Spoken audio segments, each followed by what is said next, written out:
Assalamualaikum warahmatullahi wabarakatuh. Salam sejahtera untuk kita semua. Terima kasih sudah hadir kembali di channel Selamat Untung, tempat di mana kisah-kisah nyata dan legenda mistis kami hadirkan dengan penuh rasa dan makna. Semoga Anda semua selalu diberi kesehatan, keselamatan, dan ketenangan dalam setiap langkah. Dukung terus channel kami dengan cara subscribe, like, dan aktifkan loncengnya, agar Anda tidak ketinggalan cerita-cerita pilihan yang akan terus kami sajikan. Mari kita mulai ceritanya.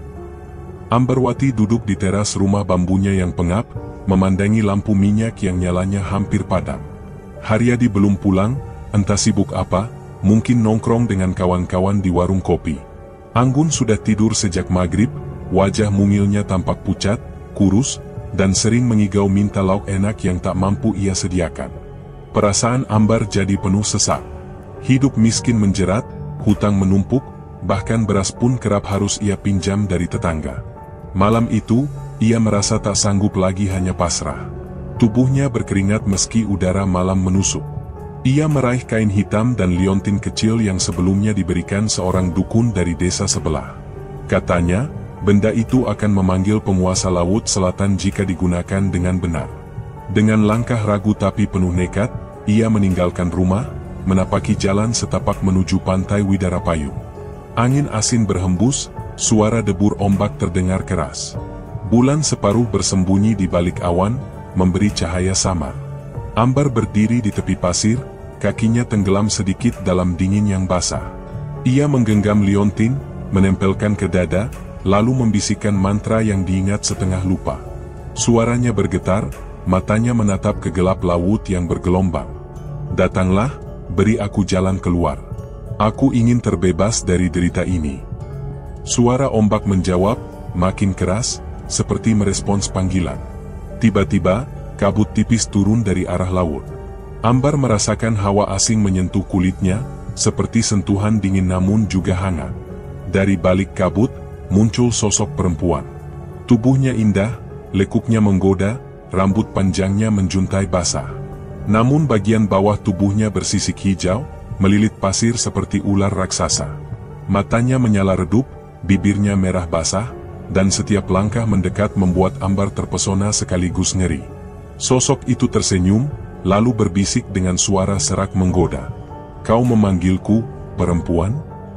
Ambar hampir tak bisa menjawab, tenggorokannya tercekat. Aku ingin kaya. Aku ingin keluar dari hidup miskin ini." Tubuhnya bergetar saat sosok itu meraih tangannya, lalu mengusap pipinya dengan jari dingin. Aroma amis bercampur wangi bunga laut menyesakkan hidung. Dalam sekejap, Ambar merasakan tubuhnya dipeluk. Sisik licin itu melilit pinggangnya, sementara dada perempuan ular itu menempel erat, hangat dan lembab. Ambar menggigil, merasakan desahan lirih di telinganya. "Semua bisa kau dapatkan, Ambar, tapi ada syarat. Aku haus darah keluarga. Suami atau anakmu, salah satunya harus menjadi persembahan." Kata-kata itu menusuk jantung, membuat Ambar hampir pingsan. "Aku tidak sanggup, jangan anakku." Ambar berusaha melepaskan diri, tapi lilitan itu makin kuat. Nafasnya terengah, dada sesak, sementara belayan di tubuhnya semakin menekan batas antara nikmat dan ngeri.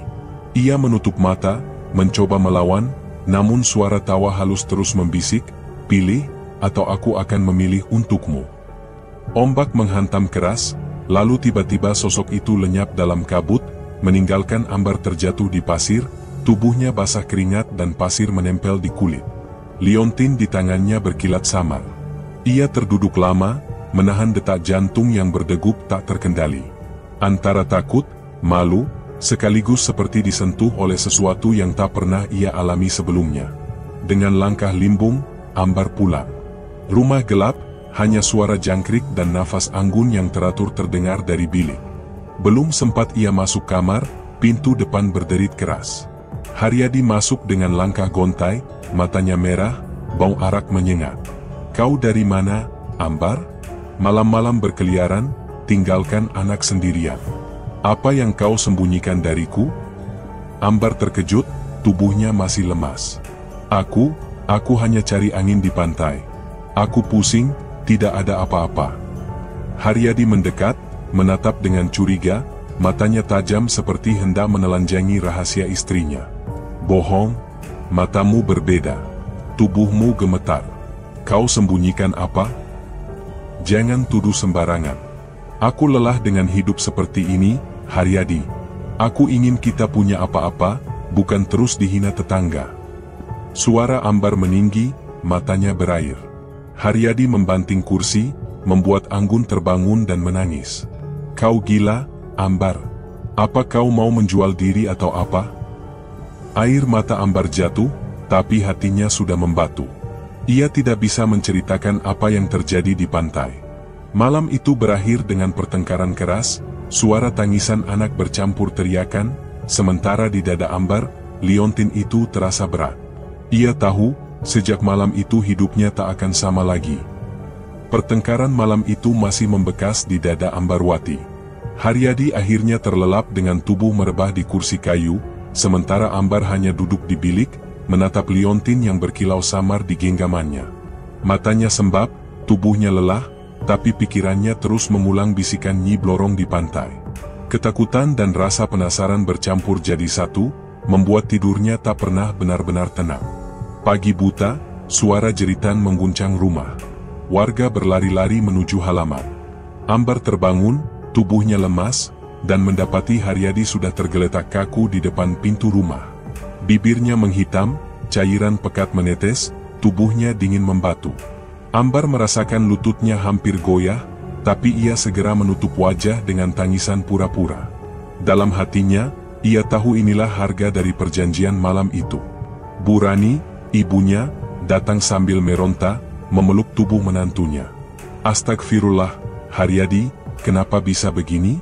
Kau pasti sering melawan suamimu, Ambar. Ini akibatmu. Suaranya melengking penuh amarah, membuat semua tetangga terdiam. Ambar menunduk, mencoba menutupi kepanikan yang sebenarnya bercampur dengan rasa lega. Anggun berlari keluar, matanya sembab, memeluk tubuh ayahnya yang kaku. Ayah bangun, jangan tinggalin Anggun. Tangisan anak kecil itu menusuk hati semua orang. Ambar hanya bisa memeluk anaknya sekilas, lalu pandangannya beralih pada orang-orang yang mulai bergunjing. Hamun, tetangga yang sudah lama iri, melipat tangannya di dada. Cepat sekali ajal menjemput, ya. Entah apa yang sebenarnya terjadi di rumah ini.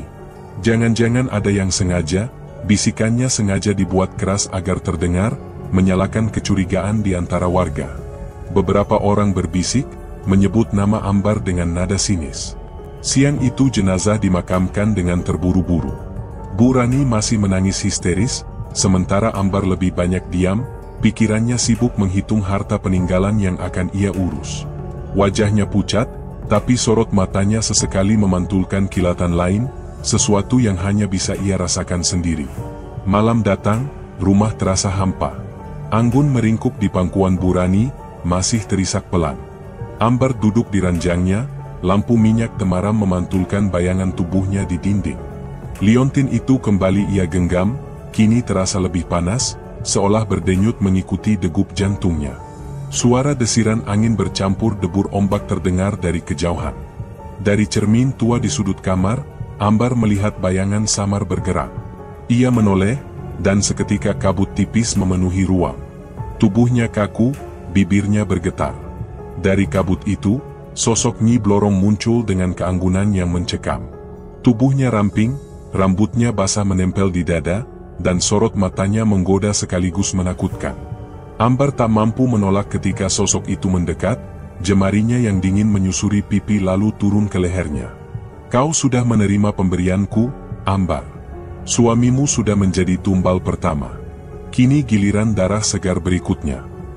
Suara itu lirih namun menusuk, disertai desahan yang membuat bulu kuduk Ambar berdiri. Ambar berusaha menggeleng. Jangan minta lagi. Aku sudah kehilangan suamiku. Jangan ambil anakku. Nafasnya tersengal, tubuhnya gemetar, tapi sosok itu terus mendekapnya erat. Dada mereka saling menempel, sisik dingin itu melilit pinggangnya. Tidak ada jalan kembali, bisik Nyi Blorong, bibirnya hampir menyentuh telinga Ambar. Hawa dingin sekaligus panas menjalari tubuh, membuat Ambar bergetar antara takut dan pasrah. Tubuhnya serasa terjepit antara pelukan ular dan belayan seorang perempuan yang tak mungkin manusia. Air mata Ambar jatuh, membasahi pipinya, tapi tangannya tak berdaya. Ia hanya bisa merintih kecil. "Aku mohon, jangan Anggun. Ambil aku saja." Tetapi tawa lirih yang penuh ejekan menggema di telinganya. "Kau hanya wadah. Aku butuh darah baru. Kau tak bisa memilih." Ombak terdengar menghantam keras, membuat jendela kamar bergetar. Anggun merengek di bilik samping, memanggil ibunya dalam tidur.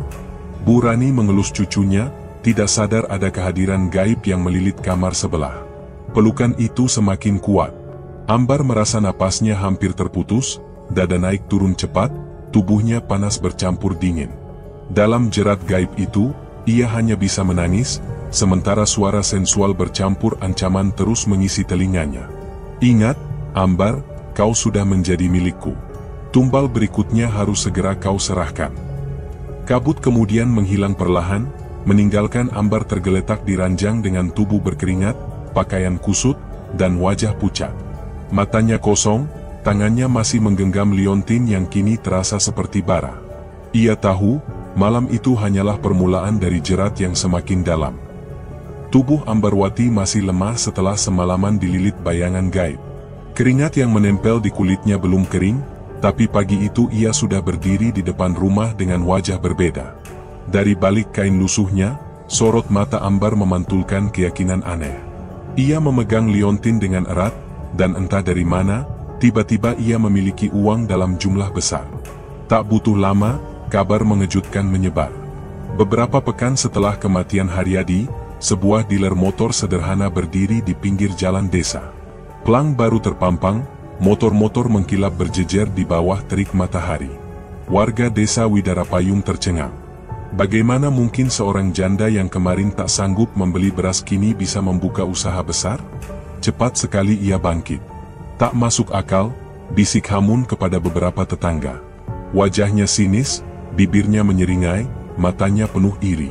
"Kalian percaya saja kalau itu rezeki? Aku yakin ada sesuatu yang tidak beres. Pesugihan, itu pasti." Gosip menyebar cepat. Bu Rani mencoba menenangkan dengan masuk ke kamar anaknya. Ia melihat Ambar menghitung uang dengan wajah dingin.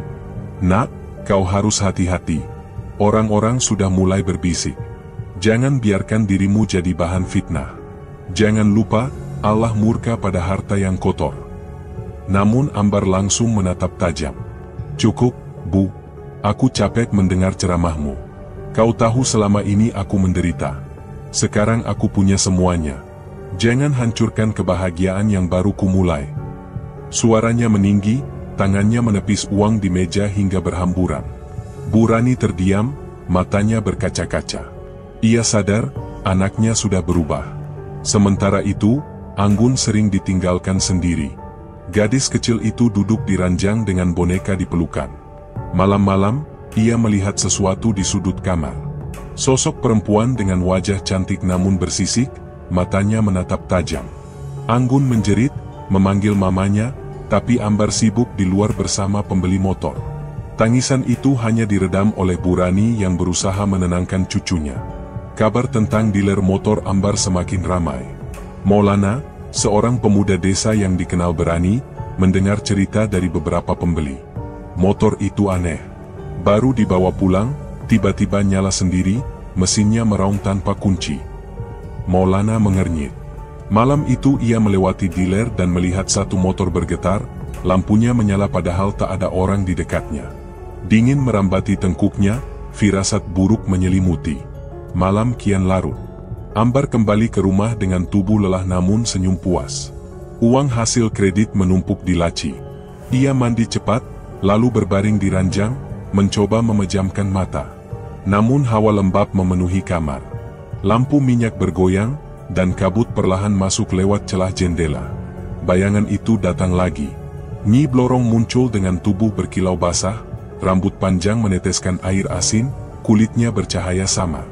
Ambar kaku, tapi tubuhnya bergetar saat tangan dingin itu menyentuh pipinya, lalu turun ke bahunya. Nafas Ambar terengah, jantungnya berdegup kencang.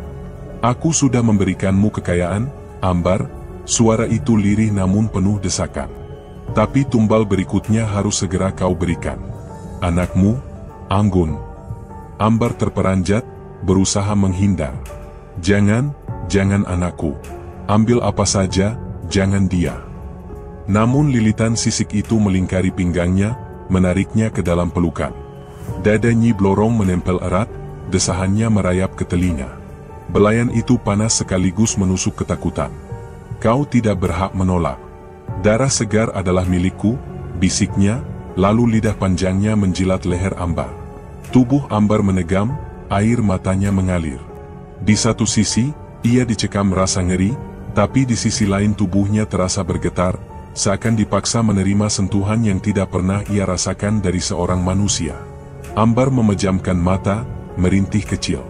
Aku mohon, jangan Anggun. Aku akan mencari jalan lain. Tapi tawa lirih penuh ejekan terdengar, semakin menghancurkan batinnya. Saat kabut mulai menghilang, tubuh Ambar jatuh kembali di ranjang, keringat dingin membasahi wajah dan lehernya. Liontin itu terasa membakar di dadanya. Dari bilik sebelah, suara lirih Anggun memanggil, "Mama, aku takut." Ambar menutup wajahnya dengan kedua tangan, hatinya berkecamuk.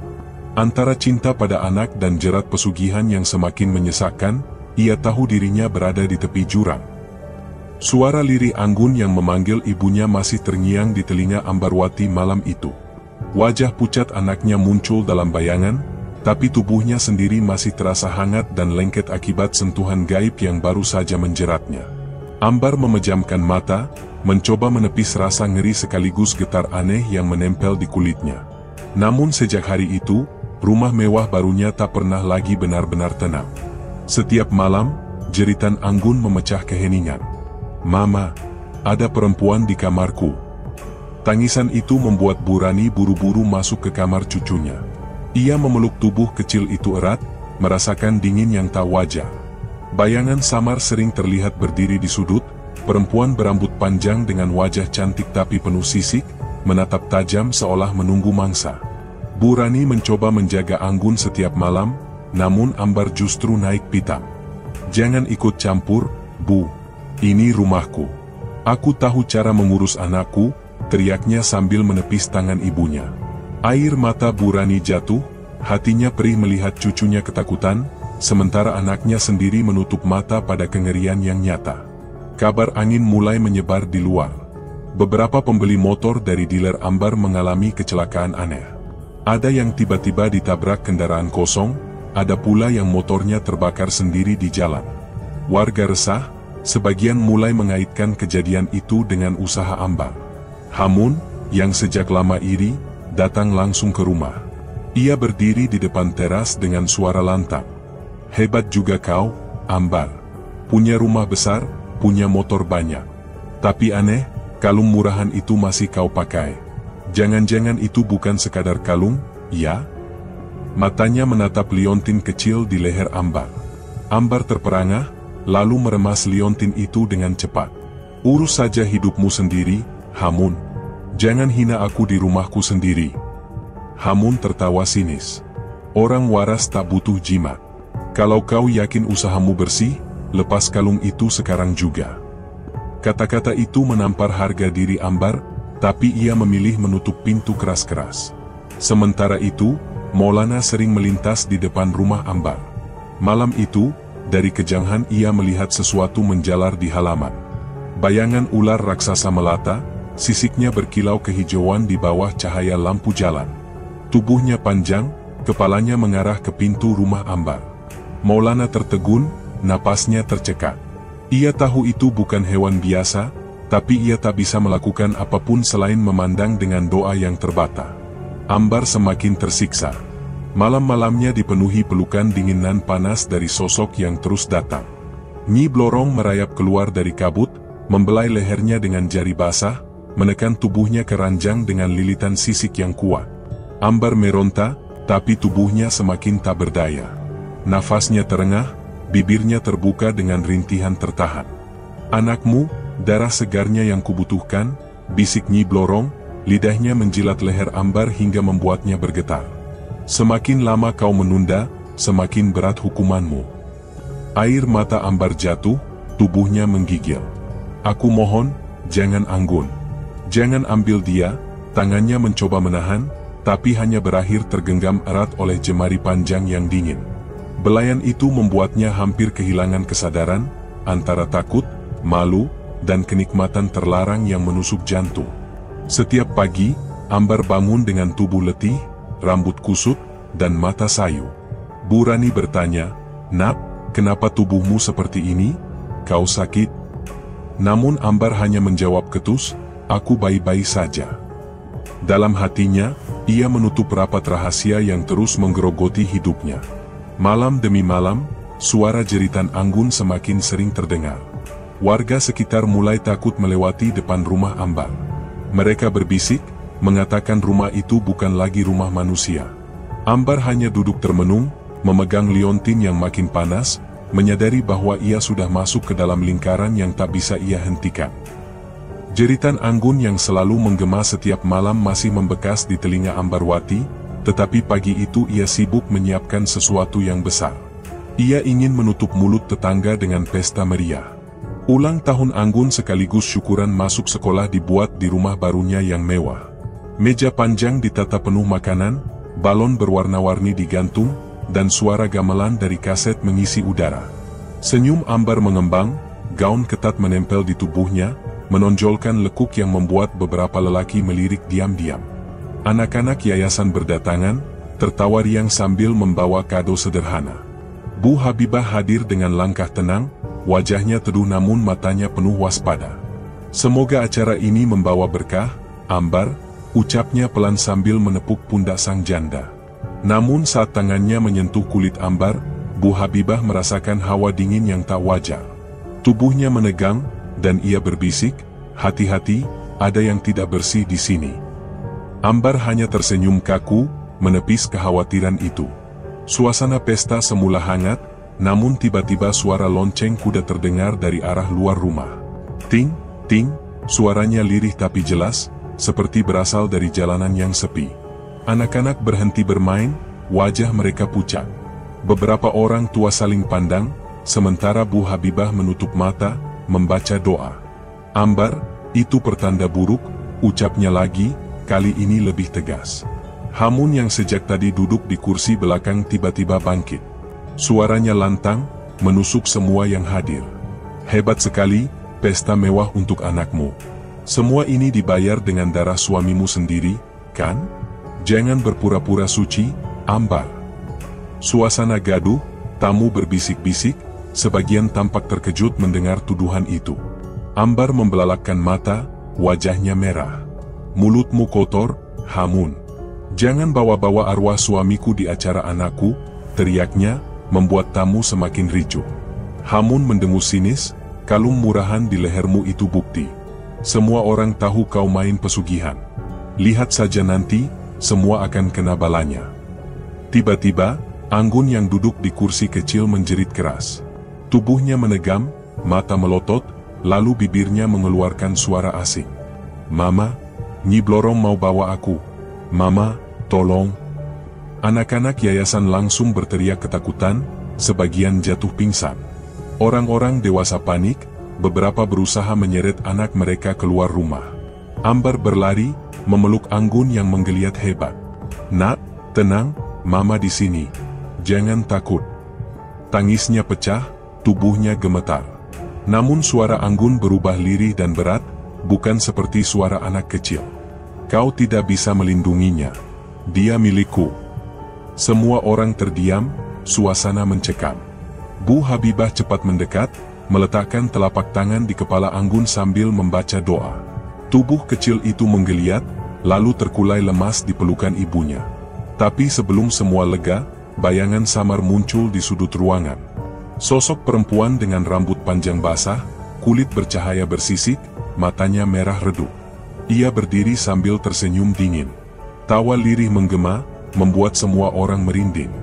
Beberapa anak menjerit lagi, suara mereka bercampur dengan doa-doa yang terbata dari mulut para tamu. Ambar menatap sosok itu dengan wajah pucat, air matanya terus mengalir. Pelukan pada Anggun semakin erat, seolah ia tahu anaknya benar-benar diincar. Hawa dingin merambati seisi ruangan. Lampu minyak bergoyang, balon yang digantung meletus satu persatu seperti meledak. Ambar menunduk, tubuhnya gemetar, sementara tawa itu semakin keras, menembus telinga setiap orang. Di mata Ambar, sosok itu mendekat seolah hanya ingin menunjukkan siapa yang sebenarnya berkuasa di rumah itu. Malam pesta yang seharusnya bahagia berubah jadi malam penuh jerit dan doa. Tamu-tamu satu persatu berlari keluar, meninggalkan Ambar yang masih berlutut memeluk Anggun. Bu Habibah berdiri di sampingnya, wajahnya tegang. Kau harus sadar, Ambar. Semua ini tidak normal. Kau sudah bermain dengan sesuatu yang berbahaya. Namun Ambar hanya bisa menangis, matanya menatap sosok yang perlahan memudar di sudut ruangan. Tawa itu masih terngiang, mengguncang hati, membuat dada Ambar sesak. Ia tahu, apapun yang dikatakan Bu Habibah benar. Tetapi hatinya menolak mengaku, terjebak dalam rasa takut dan cinta pada anaknya. Malam itu berakhir dengan ruangan kosong, bau anyir menyelimuti, dan tubuh Ambar yang gemetar memeluk Anggun tanpa suara. Tangisan Anggun di pesta ulang tahun masih terngiang di kepala Ambarwati. Tubuhnya masih gemetar, napasnya pendek, dan matanya merah. Malam itu ia mencoba memejamkan mata, tapi hawa lembab memenuhi kamarnya. Bau asin dari laut menusuk hidung, membuatnya teringat pada sosok bersisik yang selalu datang menjerat tubuhnya. Ia mendekap Anggun erat, seakan ingin menolak kenyataan, namun ketakutannya justru semakin menjadi. Menjelang tengah malam, hawa panas tiba-tiba merambat. Dinding rumah berderit, jendela bergetar, lalu dari atap terdengar letupan. Api tiba-tiba muncul, menjalar cepat, memakan tirai dan kayu rumah. Ambar! Api! Api! Teriak Bu Rani histeris sambil menyeret Anggun keluar. Ambar terperangah, tubuhnya lemas, lalu menjerit keras. Nyi Blorong, ini semua ulahmu. Warga berdatangan, beberapa membawa ember, namun api makin membesar. Dari kobaran yang menyala, terlihat bayangan perempuan ular menari di tengah api. Rambutnya panjang menjuntai, tubuh bagian bawahnya bersisik, dan matanya berkilat merah. Astagfirullah, bisik warga, sebagian langsung lari ketakutan. Ambar berlari keluar, wajahnya dipenuhi jelaga, gaunnya terbakar di bagian lengan. Tangannya meraih liontin di dada, seolah ingin mematahkan ikatan gaib, namun justru panasnya membuat kulitnya melepuh. Ia berteriak, "Kau kejam, kau ambil semua yang kubangun." Suaranya menggetarkan malam, bercampur dengan suara kayu roboh dan jeritan Anggun yang memanggil mamanya. Ketika api akhirnya padam, rumah yang megah itu tinggal puing hitam. Warga berkerumun, wajah mereka penuh amarah. Hamun maju, suaranya lantang. Sudah cukup, semua kebusukanmu terbongkar, Ambar. Kembalikan uang kami. Motor-motor kami rusak, anak-anak kami celaka. Jangan kau kira kami bisa diam. Ambar terduduk di tanah, tubuhnya gemetar. Aku akan ganti, aku janji. Suaranya serak, matanya liar. Ia berlari ke puing rumah, membuka lemari kayu yang masih tersisa. Namun ketika ia mengangkat tumpukan uang yang disimpan, yang ada hanya daun-daun kering berwarna coklat. Tidak, ini tidak mungkin. Ambar menjerit, tangannya meremas daun-daun itu hingga hancur. Matanya melebar, tubuhnya gemetar hebat. Warga berteriak marah, sebagian mengangkat batu, sebagian lagi berteriak minta darahnya sebagai ganti. Uang kami kau sulap jadi daun. Kau penipu. Kau bawa celaka ke desa ini, suara Hamun menggema. Bu Rani menangis, memeluk Anggun, berusaha menjauh dari kerumunan. Maulana datang, tubuhnya penuh keringat karena membantu memadamkan api. Ia segera berdiri di depan Ambar, menahan warga yang makin beringas. Tenang, jangan main hakim sendiri. Kita selesaikan baik-baik, teriaknya, meski matanya sendiri memandang Ambar dengan ragu. Ambar menunduk, wajahnya penuh jelaga, air mata bercampur kotoran hitam. Bibirnya bergetar, aku bukan penipu, aku hanya ingin hidup layak, aku hanya ingin, kalimatnya terputus oleh tangis keras. Tubuhnya limbung, dadanya sesak, dan dalam hatinya, ia merasakan lilitan gaib semakin erat, seolah Nyi Blorong sedang tertawa puas melihat kehancurannya. Warga tetap berteriak, menuntut balasan darah. Ambar terisak, tangannya masih menggenggam daun kering, tubuhnya gemetar di tanah yang basah sisa air pemadam. Di sekitarnya, sorot mata penuh benci menusuk, membuat jantungnya berdetak semakin kencang. Malam itu, ia tahu ia benar-benar terpojok, dan tidak ada lagi jalan keluar yang mudah. Jeritan Ambar malam itu masih menggantung di telinga warga. Ia terisak di tanah, tubuhnya berjelaga, sementara sorot mata orang-orang penuh benci menuntut balasan darah. Dari situ, Bu Habibah maju dengan suara lantang, menyarankan agar rumah itu diisi dengan doa. Kalau memang masih ada pintu, mari kita buka dengan Yasin. Hanya doa yang bisa memutuskan ikatan gaib. Sebagian warga menggeleng keras. Untuk apa? Ambar sudah menyerahkan dirinya pada setan. Suara itu membuat kerumunan riuh, tetapi Maulana menengahi. Kalau kalian tidak mau, biar kami saja. Jangan tinggalkan keluarga ini sendirian. Ucapan itu menggetarkan hati beberapa orang. Akhirnya malam itu, meski banyak yang menolak, sekelompok kecil warga masuk bersama Bu Habibah dan Maulana. Ruang tengah rumah yang hangus masih berbau asap. Mereka duduk melingkar, membuka kitab Yasin dengan suara bergetar. Bu Habibah memimpin bacaan, suaranya tenang namun tegas, diiringi gumaman doa dari yang lain.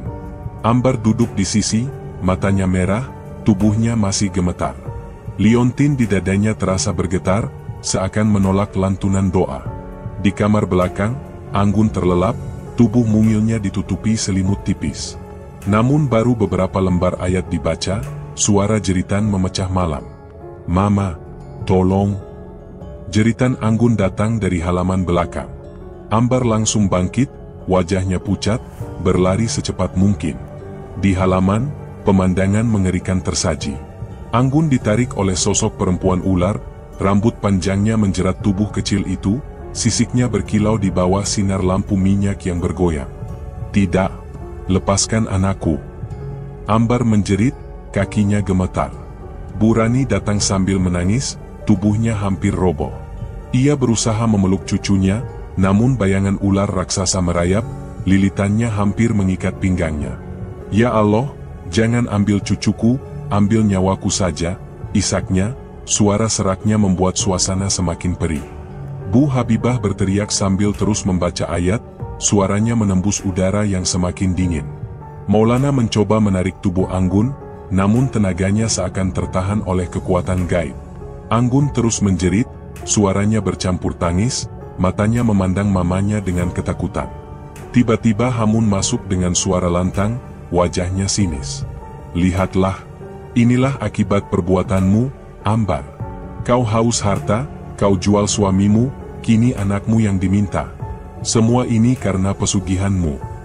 Suasana makin ricuh. Warga yang tadinya ragu kini menatap Ambar dengan benci. "Diam, Hamun. Jangan hanya menuduh," teriak Maulana, namun Hamun tak berhenti. "Kalian semua saksi. Kalung di lehernya itu jimat. Jangan bodoh, semua ini bukan kebetulan." Ambar memeluk Anggun yang masih setengah ditarik oleh sosok bersisik. Air matanya jatuh deras, tubuhnya berkeringat dingin, dan desah napasnya tidak beraturan. "Aku mohon, jangan anakku, ambil aku saja," rintihnya, tapi bayangan itu hanya tertawa, suara tawanya menggema menyerupai bisikan sensual yang menusuk telinga. Doa dan teriakan bercampur jadi satu. Angin berhembus kencang, lampu minyak padam, menyisakan gelap pekat. Hanya suara rintihan Anggun dan desisan gaib yang terdengar. Ambar menutup mata, tubuhnya gemetar, dadanya naik turun cepat, sementara lilitan gaib semakin menekan. Di sisi lain, Bu Rani jatuh tersungkur, tangannya masih terulur ke arah cucunya, mulutnya terus berdoa. Bu Habibah tetap bersuara lantang membaca ayat, suaranya menjadi satu-satunya cahaya di tengah kegelapan yang pekat. Malam itu rumah Ambar dipenuhi jeritan, doa, dan bisikan gaib.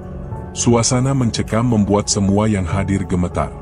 Ambar terjebak di tengah, tubuhnya menggigil, hatinya terbelah antara cinta pada anak dan ikatan gaib yang tak bisa ia lawan. Nafasnya tercekat, matanya kosong, dan tubuhnya terasa semakin berat. Malam berakhir tanpa jawaban, hanya menyisakan ketakutan yang tak tertanggungkan. Gelap malam di Widarapayung masih menyisakan jeritan dari rumah Ambar. Setelah pengajian itu kacau, hawa laut terasa semakin dekat. Tiba-tiba tubuh Ambar terhempas keluar, seolah ada kekuatan gaib menyeretnya. Kakinya menyeret pasir, matanya nanar. Anggun yang ketakutan ikut terseret, tangannya meraih ibunya dengan isap. Mereka dibawa menuju pantai. Ombak bergemuruh, angin kencang menusuk tulang. Di tepi pantai, kabut tebal menyelimuti, dan dari dalam kabut itu muncul sosok perempuan ular dengan tubuh basah berkilau. Nyi Blorong memeluk Ambar dari belakang, kulit sisiknya dingin, dadanya menempel erat di punggung Ambar, membuat tubuh wanita itu bergetar antara takut dan tercekam oleh sesuatu yang lebih halus. "Serahkan anakmu, Ambar," bisiknya, lirih namun mengiris telinga. "Anggun adalah tumbal terakhir. Dengan darahnya, perjanjianmu sempurna." Suara itu bercampur desahan panjang, membuat bulu kuduk berdiri. Ambar menangis keras, air matanya jatuh membasahi pipi. Jangan anakku, ambil tubuhku, ambil nyawaku saja." Jeritnya menggema di antara deburan ombak. Tubuhnya meronta, tapi lilitan sisik semakin kencang. Nafasnya sesak, dada naik turun cepat, keringat dingin bercampur air asin laut. Jeritan gaib terdengar dari segala arah, suara-suara tanpa rupa, seperti tangisan anak-anak dan tawa wanita bercampur jadi satu. Ambar menutup telinganya, tapi suara itu menembus kepalanya.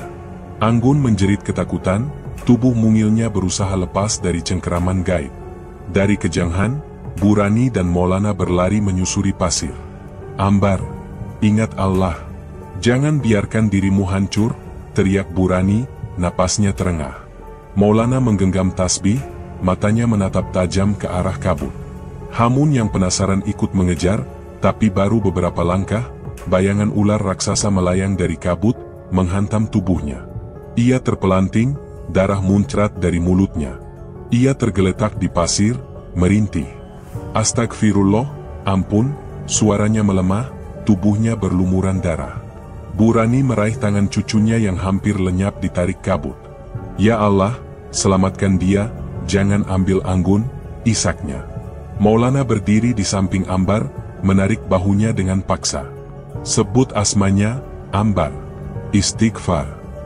Tubuh Ambar bergetar, matanya kosong. Lilitan sisik semakin erat, suara desahan Nyi Blorong di telinganya membuatnya hampir kehilangan kesadaran. Namun ia menjerit, "Astagfirullah, astagfirullahalazim." Suaranya pecah, tubuhnya gemetar hebat. Kabut mendidih, ombak menghantam lebih keras. Langit seperti bergemuruh.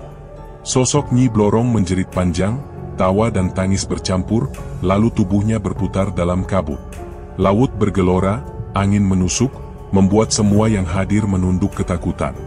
"Ambar, kau milikku," suara itu menggelegar, lalu tubuh gaib itu pecah menjadi kabut tebal, lenyap masuk ke laut. Di pasir hanya tersisa darah yang mengalir dan sisik ular berkilau kehijauan. Ambar jatuh terduduk, tubuhnya gemetar, rambutnya kusut, wajahnya penuh pasir dan air mata. Anggun terisak dalam pelukan Burani. Maulana masih menggenggam tasbih, napasnya berat, wajahnya tegang. Hamun merintih di kejanghan, tubuhnya berlumuran darah, separuh hidupnya seperti sudah tercabut. Malam itu pantai Widarapayung tidak hanya menyimpan suara ombak, tapi juga meninggalkan rasa takut yang menusuk dada semua orang. Ambar menutup wajah dengan kedua tangan, tubuhnya masih gemetar. Hatinya hancur, terjebak di antara cinta pada anak dan jerat gaib yang belum sepenuhnya putus. Pantai Widarapayung masih berdesir dengan suara ombak dan kabut asin ketika Ambarwati digiring kembali ke desa. Tubuhnya penuh luka bekas lilitan gaib, kulitnya lebam, wajahnya pucat. Ia berjalan tertatih sambil memeluk Anggun erat di dadanya.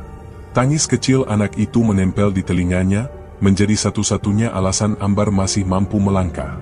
Burani mengikuti dari belakang, matanya sembab, mulutnya komat kamit berdoa agar semua ini segera berakhir. Di halaman balai desa, warga sudah menunggu. Sorot mata mereka penuh kebencian. Ada yang membawa kayu, ada yang mengepalkan tangan. Hamun, meski tubuhnya masih berlumuran darah akibat hantaman gaib di pantai, tetap berusaha bersuara lantang. Jangan percaya tangisan buaya. Dia biang celaka. Kembalikan uang kami, Ambar. Kau hutang darah, hutang nyawa. Ambar terhuyung jatuh berlutut, pelukannya pada Anggun semakin erat. Air matanya menetes ke tanah. Aku salah. Aku sudah sesat. Aku minta ampun. Aku akan kembalikan semuanya, meski nyawaku taruhannya. Suaranya serak, napasnya berat. Tangannya bergetar saat meraih kaki Bu Habibah yang berdiri di depan kerumunan. Bu Habibah menunduk, wajahnya teduh tapi keras. Kalian semua lihat. Perempuan ini sudah hancur, sudah mengaku. Apakah kalian masih mau menutup pintu maaf, sementara Tuhan sendiri membuka pintu ampunan bagi hambanya? Suaranya menggema, membuat sebagian warga menunduk, meski wajah mereka tetap tegang. Maaf tidak cukup, teriak salah satu warga. Kami sudah rugi, anak kami sakit, motor kami celaka. Suara itu disambut gumaman lain, hingga suasana hampir ricuh. Bu Rani maju, memeluk anak dan cucunya. Tangisnya pecah. Tolong, jangan hukum mereka lebih dari ini. Aku ibunya. Aku lihat sendiri bagaimana anakku tersiksa. Dia sudah kalah, dia sudah hancur. Biarkan dia menebus salahnya dengan bekerja. Biarkan cucuku tumbuh tanpa dihantui kebencian kalian. Maulana berdiri tegap, menengahi warga. Aku yang akan menjamin. Kalau Ambar lari, aku yang tanggung. Kalau dia bohong, aku yang akan menebus. Tapi jangan kalian hukum anak kecil ini. Anggun tak salah. Wajahnya tegas, meski matanya penuh iba menatap Ambar yang terpuruk di tanah. Hening mencengkeram. Perlahan, satu persatu warga mulai mundur. Amarah masih ada, tapi suara Bu Habibah, tangis Bu Rani, dan janji Maulana menahan mereka dari tindakan gegabah. Hamun hanya mendengus, wajahnya muram, lalu jatuh terduduk menahan sakit di tubuhnya. Ambar menunduk, rambutnya kusut menutupi wajah. Aku akan kerja siang malam. Aku akan ganti semua. Aku sudah tak punya apa-apa, tapi aku akan mulai lagi. Asal jangan ambil anakku. Kalimatnya keluar dengan isak, seperti sumpah terakhir yang keluar dari jiwa yang tercabik. Bu Rani merangkulnya, memeluk Anggun di antara mereka. Tangannya bergetar, suaranya parau. Semoga ini jadi pelajaran. Kekayaan dari jalan kotor hanya membawa darah, air mata, dan ketakutan. Semua yang hadir diam, meski wajah mereka masih kelam. Malam itu, Ambar kembali ke gubuk tua bersama ibunya dan anaknya. Hidupnya jatuh miskin kembali, tanpa harta, tanpa kebanggaan. Tapi di hatinya, ada rasa lega yang asing, seakan beban berat perlahan terangkat. Namun saat malam semakin larut, ketika semua terlelap, pantai Widarapayung kembali berdesir. Dari kejauhan, samar terdengar suara lonceng kuda berdentang. Tawa lirih perempuan menggema, terbawa angin malam, membuat bulu kuduk siapapun yang mendengar berdiri. Ambar terbangun, memeluk Anggun erat, matanya berlinang. Ia tahu jalan pesugihan tak pernah benar-benar selesai. Hanya menyisakan jejak luka yang tak akan hilang. Desa Widarapayung kembali sunyi, tapi warga tak pernah benar-benar melupakan. Rumah besar yang pernah dibangun Ambar kini jadi puing hitam. Orang-orang melewati pantai dengan hati-hati, menghindari suara lonceng yang kadang terdengar. Bagi Ambar, tobat berarti hidup miskin lagi, bekerja dengan tangan yang gemetar, menebus kesalahan seumur hidup. Ia masih bisa memeluk Anggun, masih bisa mendengar doa ibunya, tapi tak pernah lagi tidur dengan tenang. Karena di setiap desiran ombak, ia tahu ada sesuatu yang masih menunggu, entah di laut, entah di hatinya sendiri. Terima kasih sudah menonton sampai akhir. Ingatlah, setiap perbuatan memiliki konsekuensi, dan tidak ada kekayaan yang lebih berharga dari ketenangan jiwa. Dukung channel ini dengan subscribe, like, dan komentar kalian, agar kami terus bersemangat menghadirkan kisah-kisah nyata yang penuh makna. Wassalamualaikum warahmatullahi wabarakatuh.